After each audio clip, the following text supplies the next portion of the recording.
ভাতের হোটেলের হারুন ভাগিছে দেশ থেকে ভাগের আগে হাউনের আবার আকিকা হয়েছিল। আকিকা দিয়ে নাম পাল্টে দিছিল জনগণ, নাম দিছিল হাউন আঙ্কেল। হাউন আঙ্কেল একজন গরিব পুলিশ অফিসার ছিল, তাই মাঝে মাঝে ইমোতে ফ্রিল্যান্সিং করেছিল। দেশে এখন নতুন হাউন আঙ্কেল আসিছে। শুনেন নতুন হাউন আঙ্কেল কি বলে।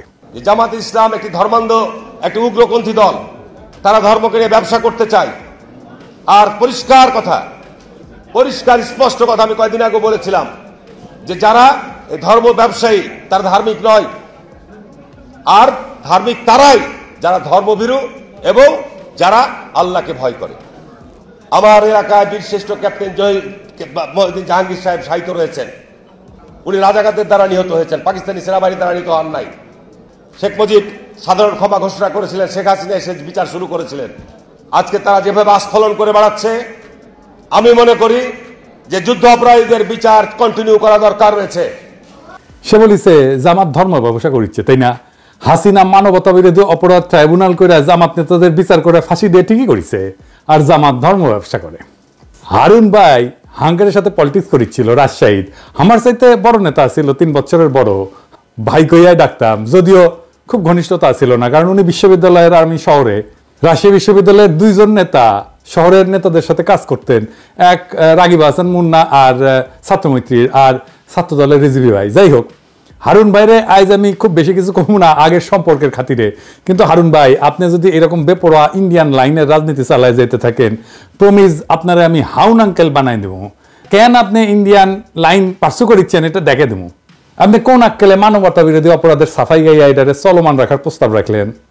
আপনার নেত্রী খালেদা জিয়া কি বলছিল তার একটা ভিডিও শুনি আগে, আপনারা শুনাই, বোধহয় শুনেন নাই, শুনেন। 4 দলীয় জোটের নেতা তাদের মিথ্যে মামলা দিয়ে মতিউর রহমান নিজামী, মুজাহিদি, সাইদি, দেলোয়ার হোসেন সাইদি, কামরুজ্জামান, কাদের মোল্লা, এদের সবাইকে তারা মিথ্যে মামলা দিয়ে গ্রেফতার করে রেখে দিয়েছে। এবার আসেন তিনি নানা সময় কি বলছেন সেটা দেখি। জাতীয় সংসদে বিরোধী দল সেই সময় বিএনপির স্থায়ী কমিটির বৈঠক শেষে খালেদা জিয়া বিবৃতিতে জামাত নেতাদের অবিলম্বে মুক্তি দাবি করে বলছেন, জামাতে ইসলামের শীর্ষ 3 নেতা মতিউর রহমান নিজামী, আলী হাসান মুজাহিদ এবং দেলোয়ার হোসেন সাইদিকে গ্রেপ্তারের ঘটনা চরম স্বৈরাচারী পন্থায় রাজনৈতিক নিপীড়নের এক জঘন্য নজির। সুপ্রিম কোর্টের আইনজীবী সমিতির নবনির্বাচিত কর্মকর্তাদের এক সম্বর্ধনা অনুষ্ঠানে প্রধান অতিথির বক্তৃতায় খালেদা জিয়া বলছিলেন, বিচারের নামে প্রহসন এবং বিনা বিচারে আটকে রাখার এক জঘন্য ফাঁদ যুদ্ধাপরাধের বিচারের নামে গঠিত আন্তর্জাতিক অপরাধ ট্রাইব্যুনাল। এই ট্রাইব্যুনালের আইন, বিধি ব্যবস্থা, তদন্ত ও গঠন প্রক্রিয়া কোনো কিছুই স্বচ্ছ কিংবা আন্তর্জাতিক মানসম্পন্ন না। আন্তর্জাতিক মহল থেকে সে কথা পরিষ্কারভাবে বলে দেওয়া হচ্ছে, তবুও সরকার এই বিচারের নামে বিরোধী দল দমনের পথ বেছে নিয়েছে। এমনকি নয়াপল্টনে বিএনপির কেন্দ্রীয় কার্যালয়ের সামনে 4 দলীয় জোটের সমাবেশে খালেদা জিয়া যুদ্ধাপরাধের বিচারের নামে প্রহসন চলছে বলে দাবি করছিলেন। যুদ্ধাপরাধের বিচারকে রাজনৈতিক উদ্দেশ্য প্রণোদিত প্রহসন ছাড়া কিছুই নয় বলে অভিযোগ করে খালেদা জিয়া বলছিলেন, প্রধানমন্ত্রী একসময় জামাতে ইসলামীকে পাশে বসায় রাজনীতি করছেন, তখন কোথায় ছিল যুদ্ধাপরাধ? জামাত তখন এত প্রিয় ছিল, আর এখন কেন এত খারাপ হইল? এক সময় তো একসঙ্গে নির্বাচনও করছেন। এখন যাদের যুদ্ধাপরাধের অভিযোগে বিচার করা হচ্ছে তাদের বিচার মানুষ মানে না। বিএনপির ক্ষেত্রে একই জিনিস চলে, জামাতের সাথে রাজনীতি করছেন, ঐক্য করছেন, নির্বাচন করছেন, সরকার গঠন করছেন, এখন জামাতে তো খারাপ হয়ে গেল। তো হারুন ভাই, আপনি খালেদার যে চাইতে বড় বিএনপি হয়েছেন। হ্যাঁ, 2018 সালের 900 ভোটের নির্বাচনে বগুড়া সদরের আসনটা ছাড়া, কারণ ওইখানে বগুড়া সদরে কারো কারচুপি করার ক্ষমতাই নেই, আওয়ামী লীগ চাইলেও পারত না কারচুপি করতে, তাই ওই সিটটা বাদ। ওই সিট বিএনপি পাবেই। বাকি সব আসন যেখানে জাতীয় ঐক্যফ্রন্টের ক্যান্ডিডেট জিতেছিল, তাদের সাথে ইন্ডিয়ার গভীর সম্পর্ক ছিল, তাদেরকে জিততে দিছিল। যেমন ধরেন সুলতান মোহাম্মদ মনসুর, উকিল সাত্তার জিতেছিল না, হারুনও জিতেছিল। আমরা জানতে চাই কেন হারুনের সিট হাসিনা ছেড়ে দিছিল। তো হারুন ভাই যে বলিছে যে জামাত ধর্ম ব্যবসা করে, এটা নিয়ে আলাপ করি। আসেন ধর্ম ব্যবসাকে ডিফাইন করে নি, কাকে বলে। ধর্ম ব্যবসা বলতে বোঝানো হয় এমন একটা অনৈতিক কর্মকাণ্ড যেখানে ধর্মীয় বিশ্বাস, আচার অনুষ্ঠান বা মানুষের ধর্মীয় অনুভূতিকে ব্যবহার কইরা আর্থিক লাভ বা ব্যক্তিগত স্বার্থ হাসিল করা হয়। এটা শুরু হয় মধ্যযুগে। খ্রিস্ট ধর্মের বিভিন্ন ধর্মীয় প্রতিষ্ঠান 2 ভাবে এই ধর্ম ব্যবসা করত। যিশু যে ক্রুশে ক্রুশবিদ্ধ হয়েছিল, ওই ক্রুশের অংশকে বলা হয় রেলিক বা পবিত্র অবশেষ। এইটা বিক্রি বা প্রদর্শনের মাধ্যমে অর্থ সংগ্রহ করত চার্চ। আর 2 নম্বর হচ্ছে স্বর্গপ্রাপ্তির গ্যারান্টি বিক্রি করার ঘটনা। এইটা প্রধানত ক্যাথলিক চার্চের মাধ্যমে পরিচালিত হইতো। এইটা পরিচিত ছিল ইনডালজেন্স নামে। এমন একটা ধর্মীয় নীতি যেখানে পাপের শাস্তি কমানোর বা মাফ করার প্রতিশ্রুতি দিয়া চার্চ অর্থ গ্রহণ করত। এইখান থেকে ধর্ম ব্যবসা শব্দের উৎপত্তি। জামাত কি হারুনের কাছে কোনো ধর্মীয় পণ্য বেচেছে? হাসিনার গুণগান করতে করতে কাইট হয়ে যাইতো হারুন। দেখেন দেখেন উন্নয়নের প্রশংসা করতে করতে কাইট। আবার একবার চাঁপাইনবাবগঞ্জে কোন এক ট্রেনের উদ্বোধন করবার যায় নাকি হাসিনা হারুনের খোঁজ করেছিল, সেটা তো একেবারে কাইট হয়ে পড়েছিল। দেখেন, যাই হোক, আজকে হারুনরা আর কিছু কইলাম না, আরেক মাল দেখি। খালেদা জিয়ার উপদেষ্টা ফজলুর রহমান সাহেব, সাবেক ছাত্রলীগের সভাপতি, ওই যে কেন বিএনপি করে বুঝি না, ওই বিএনপি বসে রাজনীতি করেছে আওয়ামী লীগের। ওই খালেদা জিয়ার নাকি উপদেষ্টা। তো খালেদা জিয়া কি উপদেশ দেয়? ওই এইটা সাহেব, ওই যে ওইটা দেখান না, শেখ মুজিব খুব খারাপ লোক কইয়া যে বাণী দিছে সেটা দেখান। এই দেশের সবচেয়ে খারাপ মানুষের নাম হলো শেখ মুজিবুর রহমান। উনি 3রা জানুয়ারি বঙ্গবন্ধু শেখ মুজিবুর রহমান 71 সনে রেসকোর্স ময়দানে মিটিং করে বলল, 6 দফার দাড়ি ক্ষমা সেমিকোলন বাদ দিয়ে যদি আমরা কেউ আপোষ করি আপনারা আমাদেরকে জ্যান্ত কবর দিবেন। সে আপোষ না করে শেখ মুজিবুর রহমান খুব খারাপ কাম করছে। এই খারাপ কাজ করার কারণেই দেশটা মুক্তিযুদ্ধ পর্যন্ত পড়ছে।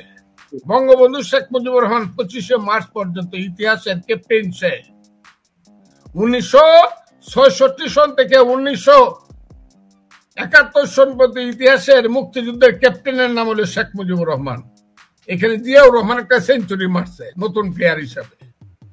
আর যে পাকিস্তানি সুন্দর সুন্দর ছেলেরা আইসা আমাদের সুন্দরী মেয়েরা বিয়া করিয়া করাচি পিন্ডিতে নিয়ে যাইতো, আর আমরা মনে করতাম আমাদের বাগনা বাগনি গুলা খুব সুন্দর হয়েছে। এটা থেকে শেখ মুজিবুর রহমান আমাদেরকে বঞ্চিত করছে। খুব খারাপ মানুষ শেখ মুজিবুর রহমান। শুনলেন তো, এটা বিএনপির নেতা নাকি আওয়ামী লীগের নেতা? আরো শুনেন কি কয়। ছাত্রদের কোনো কন্ট্রিবিউশন ছিল না জুলাই আগস্ট বিপ্লবে, 90% বিএনপির কর্মী। জনতার সেই অবস্থার মধ্যে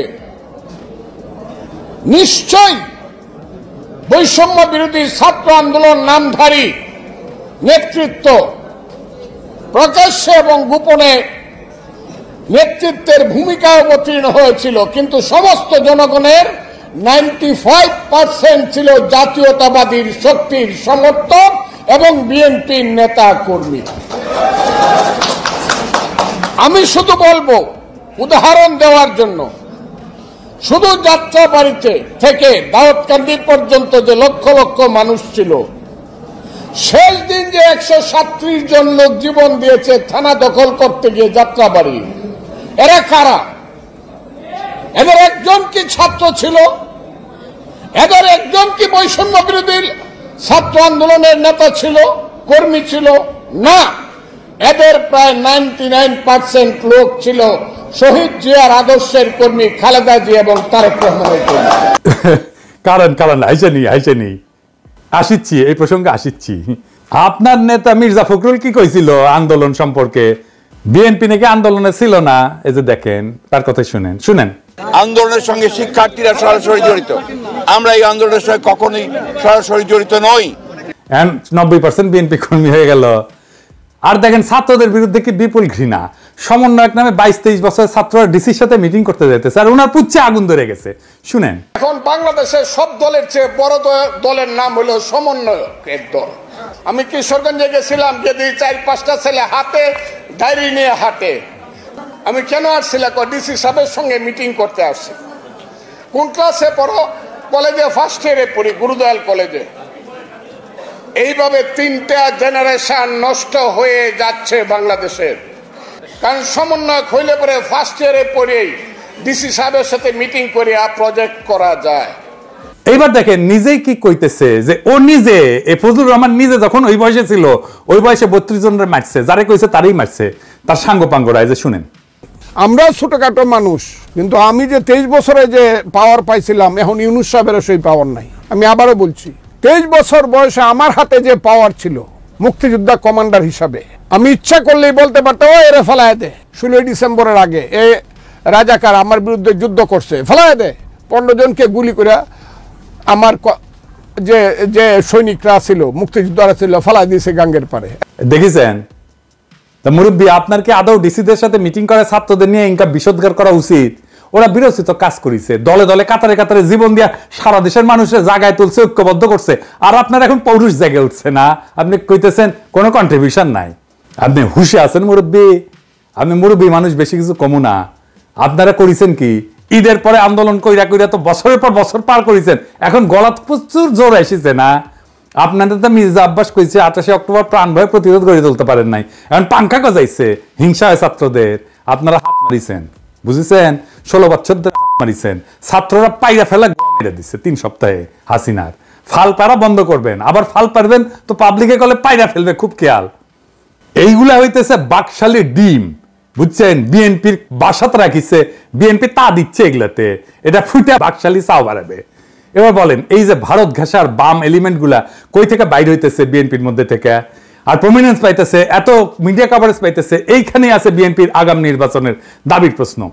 বিএনপির আগাম নির্বাচন এটা ইন্ডিয়ান গেম। এবার কইবেন যে কইলেই হলো, আমি কোনো অনুমান করে কথা বলি না। আপনি দেখেন বিনা সিক্রি কি কইতেছে, সে বাংলাদেশে 111 এর আগে ইন্ডিয়ান হাই কমিশনার ছিল, সে আগে নির্বাচন পরে সংস্কার, এই আইডিয়ার প্রবক্তা শুনেন, তার মুখে শুনেন। The political parties of Bangladesh are saying this to Mohammed Yunus. Elections first. The reforms are to be done only by an elected government. This is business. এইবার যে ইন্ডিয়ান যে প্ল্যান, এবার বুঝিছেন? বিএনপি কে তো জবাব দিতে হবে, কেন বিনা সিক্রি তাদের দাবির পক্ষে কথা বলে। বিএনপি যে নির্বাচন করিচ্ছে, এটা কি ঠিক কাজ হচ্ছে? তার আগে প্রফেসর ইউনূসের সরকারের সমালোচনা করে নিয়ে এটা বলার দরকার আছে, কারণ বিএনপি এই নির্বাচন করে সিক্কর পাড়ার পিছে প্রফেসর ইউনূসের সরকারের দায় আছে। তো কেন বিএনপি নির্বাচনের দাবি তুলতে পারতেছে সেটা আলাপ করা দরকার না? প্রফেসর ইউনূসের সরকার তো এমনিতে স্লো, এমন উদ্ভট ডিসিশন নিতেছে যে ডায়াপার পাড়ার উপদেষ্টারা, পাবলিক বিরক্ত হইতেছে। দৃশ্যমান উন্নতি আছে কিন্তু তাও পাবলিক বিরক্ত হইতেছে। এই যে হাসিনা আমলে 400 টাকা কেজি কাঁচামরিচ খাওয়াইছিল না, এখন কাঁচামরিচ এখন কত 40 টাকা কেজি, তাও মানুষ বিরক্ত কেন? আমি বলছিলাম না যে ভ্যাট শূন্য করে দিতে হবে ওষুধে, নিত্য ব্যবহার্য ওষুধে, এমন ভাবে নিত্য ব্যবহার্য ওষুধে কমাইতে হবে, আর লাইফস্টাইল ওষুধ মানে ভিটামিন, মিনারেল, প্রোবায়োটিক আর ধ্বজভঙ্গ সারানোর ওষুধ, এগুলোতে সরকারের ভ্যাট বাড়াই দিতে হবে, রাজস্ব যেন না কমে সরকারের। স্বাস্থ্য মন্ত্রণালয় কিন্তু এই প্রস্তাব নিয়ে কাজ করতেছিল, আমার প্রস্তাব গ্রহণ করছিল, তাদের ধন্যবাদ জানাই। তালিকা ফাইনাল হয়ে যাওয়ার মাত্র 2 দিন আগে ওষুধের উপরে ভ্যাট বসাই দিল অর্থ মন্ত্রণালয়। এতে নাকি সমস্যা হবে না, অর্থমন্ত্রী কইছে। আরে সমস্যা হবে কি হবে না এটা তো আমরা বুঝি। জিজ্ঞাসিলেন আমাদেরকে সালাউদ্দিন সাহেব, আপনি আমাদের মতামত নিয়েছিলেন, রাষ্ট্রে কি আপনার বাপের তালুকদারি যে ইচ্ছা হইলো ভ্যাট বাড়াইলাম? আপনারা গালাইছিলাম, এরে ওরে কমপ্লেন করেছিলেন, নূরজাহান আপা বলে যে তুমি গালাই বানা এখন থেকে বয়স্ক মানুষকে। আমি গালি দেওয়া বন্ধ করেছি উনার রিকোয়েস্টে, আর আপনাদের পাঙ্খা গজাইছে। নূরজাহান আপা দেখেন, এবার দেখেন, আপনার কাছে তো আমি কমিটমেন্ট দিছিলাম গালি দিব না, দেখেন আপনার মন্ত্রণালয়কে খাইলো বাম্বু। পাবলিক এখন আপনারা গালাইতেছে যে আপনি বোধহয় ওষুধের দাম বাড়াইছেন। আচ্ছা সালাউদ্দিন সাহেব, ওষুধের উপরে ভ্যাট বাড়ানোর আগে আপনার একবারের জন্য মনে হইলো না যে আমি একটু স্টেক হোল্ডারদের সাথে আলাপ করে নিই? আমার সাথে আলাপ না করেন না, আপনারা তো মানুষ বলে মনে করেন না। হ্যাঁ বলেন, কার সাথে আলাপ করেছিলেন? আপনি যতই জ্ঞানী হন না কেন, আপনি যত জ্ঞানী হন, যত পাস দেন, যত পিএইচডি করেন, আপনি তো হেলথের বুঝেন, কিছুই বুঝেন না। আপনি তো ডিসিশন কেন নিজে নিজে নেন? বুঝান তো সাউদ্দিন সাহেব, আপনি কথা কইবেন, স্টেক হোল্ডারদের সাথে কথা কইবেন, আমার সাথে কোন বা যার সাথে কোন কথাও কনভিন্স করবেন কেন আপনি ভ্যাট বাড়াইছেন ওষুধের উপরে। আমার সাথে কথা কইতে চাইলে মোস্ট ওয়েলকাম, আগে কনভিন্স করবেন, তারপরে ওষুধের উপরে ভ্যাট বাড়াইবেন। আমি কলে আগুন জ্বালাই দেবো, জান কালা কালা করে দেবো আপনার। আমি প্যারিসে থাকলেও ঢাকার রাস্তায় আমি লাখো জনতা নামাইতে পারবো।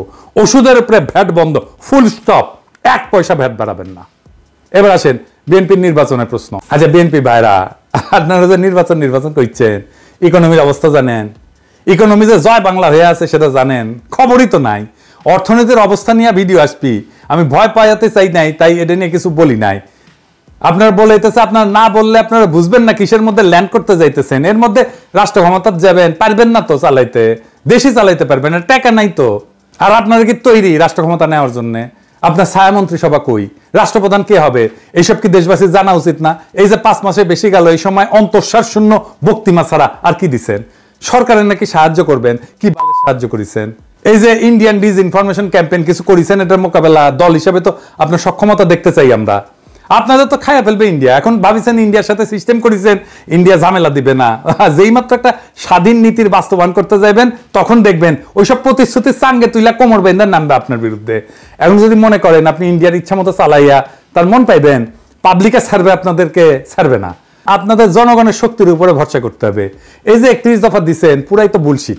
একটা এক্সাম্পল দিই, হ্যাঁ, মনে কিছু কইলেন না, আপনাদের কইলে তো আর মনে কিছু করেন। বিএনপির 31 দফার 25 আর 26 দফা আছে স্বাস্থ্য নিয়ে কথা। দেখি আমি পড়ে দেখি, স্বাস্থ্যকে সম্পদ হিসাবে বিবেচনা করে সবার জন্য স্বাস্থ্য বিনা চিকিৎসায় কোনো মৃত্যু নয়, এই নীতির ভিত্তিতে যুক্তরাজ্যের আদলে সার্বজনীন করা হবে, মানে সার্বজনীন স্বাস্থ্য সেবা করা হবে। স্বাস্থ্যসেবা প্রবর্তন করে সবার জন্য স্বাস্থ্য কার্ড চালু করা হবে, জাতীয় বাজেটের স্বাস্থ্য খাতে জিডিপির 5% অর্থ বরাদ্দ করা হবে। আপনার কি জানা আছে এনএইচএস এর যুক্তরাষ্ট্রের মডেলটা কি? এটা বাংলাদেশের জন্য আসলে উপযুক্ত কিনা? আপনার কোনো ক্রিটিক্যাল সেন্স আছে? আসেন এটা বুঝে দেখি। এনএইচএস এর মডেল বাংলাদেশে চলবে না। এর কারণগুলো হলো, একটা হচ্ছে অর্থনৈতিক সীমাবদ্ধতা। এনএইচএস এর মডেলটি এটা অর্থায়ন করার জন্য একটা শক্তিশালী এবং ধারাবাহিক রাজস্ব ব্যবস্থা প্রয়োজন। থার্ড ওয়ার্ল্ডের দেশগুলোতে কর আদায়ের হার খুব কম এবং অর্থনৈতিক অবকাঠামো খুব দুর্বল, ফলে এটা সম্পূর্ণরূপে সরকারি স্বাস্থ্যসেবা চালু করার জন্য যে অর্থ দরকার তা সরবরাহ করা সম্ভব না। জিডিপির 5% বরাদ্দ করবেন। ইউকের কত পার্সেন্ট আছে জিডিপির আপনি জানেন? প্রায় 12% জিডিপির। তা আপনি কেমনি করবেন? বললেই হলো। আপনি ওইদিকে বলতেছেন 5% আর বলতেছেন ইউকের মতো করবেন। বা আপনার কাপড় এতটুকু, আপনি সামনে ডাকবেন না পিছে ফুটা ডাকবেন, সেটাই তো ঠিক করতে পারেননি। আপনি তো সামনে ডাকলে পিছে ফাঁকা হয়ে থাকবে। এনএইচএস এর পরিচালনার জন্য একটা দক্ষ প্রশাসনিক কাঠামো দরকার। এটা বাংলাদেশের আছে? ইনস্টিটিউশনাল কোনো স্ট্রেংথ আছে বাংলাদেশের? কেন্দ্রীয়ভাবে স্বাস্থ্যসেবা পরিচালনার জন্য যে ধরনের দক্ষতা দরকার সেটা তো বাংলাদেশে নাই। এবং আমাদের স্বাস্থ্যের যে প্রায়োরিটি এবং রোগের প্রকৃতি এবং প্রায়োরিটি একরকম না। এনএইচএস এখানে নন কমিউনিকেবল ডিজিজ যেমন ডায়াবেটিস, ক্যান্সার এগুলোকে প্রাধান্য দেয় সিস্টেমটা বানানো হয়েছে। আর আমাদের মতো দেশে এটা কমিউনিকেবল ডিজিজ, সংক্রামক রোগ এগুলো বেশি। ডেঙ্গু, ম্যালেরিয়া, অপুষ্টি, ডায়রিয়া, টাইফয়েড এগুলো বড় সমস্যা। আপনি যে বলেছেন সবার জন্য স্বাস্থ্য, ওইটা primary health care. Primary health care NHS এর প্রায়োরিটি না। তো দুইটা একই সাথে করবেন, আবার বাজেট দিবেন 5%, কেমনে করবেন? পারবেনই না। আপনার 5 লাইনের একটা হেলথ স্ট্র্যাটেজি করতে গেলে পুরাই ভুল করেন, তো রাষ্ট্র চালাইবেন কেমনে? আমরা অনেকে বলে যে আমি কেন বিএনপির সমালোচনা করি, কেন জামাতের সমালোচনা করি না। আরে বাবা, এই কথা আওয়ামী লীগেররা বলতো হাসিনার আমলে, কেন বিএনপির সমালোচনা করি না, আওয়ামী লীগের সমালোচনা করি। আমি সেই সময় কইছি বিএনপি ক্ষমতায় আসুক, আমি ঠিকই সমালোচনা করব। জামাত তো ক্ষমতায় আসিচ্ছে না, তো আমার সমালোচনা করার দরকার কি? ও তো রাষ্ট্র ক্ষমতায় বসিচ্ছে না। কিছু মানুষ আছে যারা সবসময় সরকারি দল করে, আর আমি সবসময় বিরোধী দল করব। কারণ রাজনৈতিক দলগুলো কখনোই জনগণের স্বার্থ রক্ষা করে না, আপনারাও করবেন না। আমাকে তো আমার জনগণের পক্ষে থাকতে হবে। আপনার নেতারা ইন্ডিয়ান ন্যারেটিভ বলতে থাকবে, মুজিব বন্দনা করতে থাকবে, 72 সংবিধান করতে কান্দে বুক ভাসাবে, আর আমাকে জিন্দাবাদ দিতে হবে আপনাদের নামে। এই আবদার কেন? আমি কি আপনাদের চাকরি করি নাকি আপনাদের দল করি? হাসিনার বিরুদ্ধে অ্যাক্টিভিজমে মিত্র আছিলেন, আমার অনেক অ্যাক্টিভিজম আপনার পক্ষে গেছে, তাই বলে তো এটা মনে করা ঠিক না যে আমি আপনাদের দল করি। সরকার গঠন করতে না করতে দলের সমালোচনা সহ্য করতে পারতেছেন না, তো সরকার করলে কি করবেন? স্যাম্পল তো এখনই দেখাইতেছেন, তাই না? যাই হোক, আপনাদের জন্য আগামী দিনের একটা বার্তা দিই, সেটা মন দিয়ে শুনেন ভাইরা। বাংলাদেশের অসংখ্য সমস্যা, তার কোনো কুইক ফিক্স নাই। আপনার হাতে কোনো ম্যাজিক নাই, প্রফেসর ইউনূসের হাতে কোনো ম্যাজিক নাই। আপনি ক্ষমতায় যাবেন আর অজনপ্রিয় হবেনই। জান লড়াই দিয়ে কাজ করলেও অজনপ্রিয় হবেন। প্রফেসর ইউনূসের সরকারি কি প্রমাণ না? কি বিশাল জনপ্রিয়তা নিয়ে একটা জাতীয় ঐক্যের মধ্যে দিয়ে ক্ষমতা নিল, আর বেড়াচেরা করে ফেললো কয়েক মাসের মধ্যেই। কেউ তো করাপশন করেনি, তারপরেও বেড়াচেরা করে ফেললো। কোনো করাপশনের অভিযোগ নাই। ইন্ডিয়া আপনাদেরকে দাঁড়াইতেই দেবে না রাষ্ট্র হিসাবে, এটাই ভারতের বাংলাদেশ নীতি। বাংলাদেশে ক্ষমতাবানরা তখনই জনপ্রিয় থাকতে পারবেন যখন আপনি ক্ষমতায় থেকেও সাধারণ নিম্নবিত্তের জীবন জড়ায় ধরতে পারবেন, ওটা কাটাইতে পারবেন, সাধারণ মানুষের মধ্যে থাকবেন, সাধারণ মানুষের সাথে মিশবেন, খুব সাধারণ খাবেন, সাধারণ কাপড় পরবেন, আমজনতার সাথে মিশে যেতে পারবেন, তখনই আপনি জনপ্রিয় হবেন। আপনি যেটা পারবেন না, আপনি তো প্যাপু বাসি বাজায় গাড়ি নিয়ে যাবেন, গাড়ি ছাড়া চলবে না, পিছে গার্ড থাকবে, মন্ত্রী বাসা ছাড়া থাকতে পারবেন না। তাই আপনাদের ব্যাপক একটা ইউনিটির মধ্যে দিয়ে যাইতে হবে, আর ভরসা করতে হবে বাংলাদেশের জনগণের উপরে। ইউটিউবারদের উপরে চড়া হয়ে লাভ নাই। হ্যাঁ, ইউটিউবাররা আমজনতার আরো বেশি পছন্দের মানুষ হইয়া উঠতে থাকবে, এইটা ঠেকাইতে পারবেন না। হুদাই ট্রাই করেন না। আপনার দলের বাম, আওয়ামী লীগ আর 72-এর সংবিধান আর ইন্ডিয়া প্রেমীদের ঠেকান। আপনাদের সাথে সম্পর্ক তাইলে রচিত হবে। আমরা তো জনগণের পক্ষ ছাড়বো না। আমরা এমপি মন্ত্রীও হইতে যাইতেছি না, আপনার ক্ষমতার স্টেকও নিতে যাইতেছি না। জনগণের কথা আমরা বলতেই থাকবো, আমরা জনগণের কণ্ঠস্বর হইয়া থাকবো। তারপরে একদিন দেখবেন এই জনতা আবার জাগিছে, আর সেই নবজাগ্রত জনতার পিছে পিছে আছে এই 2 পয়সার ইউটিউবাররা।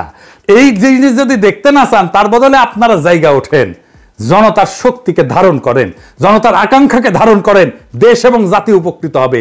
ইনকিলাব জিন্দাবাদ।